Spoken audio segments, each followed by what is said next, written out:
Hi guys, morning எழுந்ததும் படபடன்னு வேலை எல்லாத்தையும் முடிச்சிட்டு வந்த மார்கழி ஞாயிறு ஃபுல்லாகவே நாங்கள் மாயவனட்ட போகல.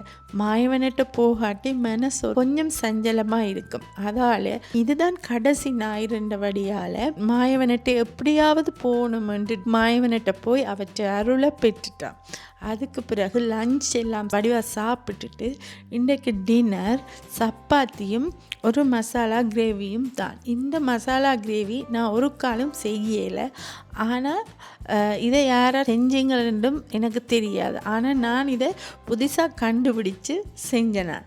நீங்களும் பாருங்கோ, உங்களுக்கு பிடிக்குதோண்டு. சரியோ, இதுக்கு ஃபர்ஸ்ட் அடுப்பை ஆன் பண்ணி ஒரு பேன் ஒன்று வச்சுட்டு 4 பல்லு வெள்ளைப்பூடு ஸ்க்ரப் பண்ணி போட்டுட்டு அதுக்கு பிறகு எண்ணெயை விட்டு வெள்ளைப்பூடு எண்ணெயில் கொஞ்சம் வதங்கி கொண்டு வரைக்க 1.5 பெரிய வெங்காயம் எடுத்தேன். நான் இந்த கறிக்கு பெரிய வெங்காயமும் தக்காளியும் கொஞ்சம் கூட எடுக்கணும். 1.5 பெரிய வெங்காயத்தை பொடியாக வெட்டிட்டு அதையும் அதுக்குள்ளே போட்டு வதக்க விடணும். ஒரு 5 மினிட்ஸ் வதக்க விடணும்.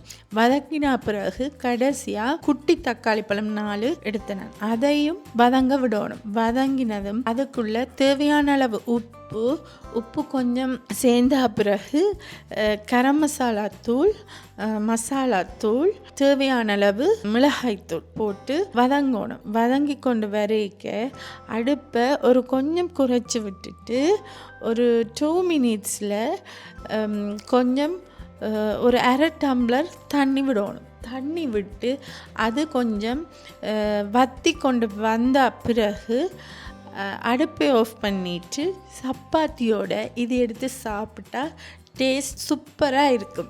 நான் இதை ஃபர்ஸ்ட் டைம் தான் நானாக கண்டுபிடிச்சி செஞ்சேன்.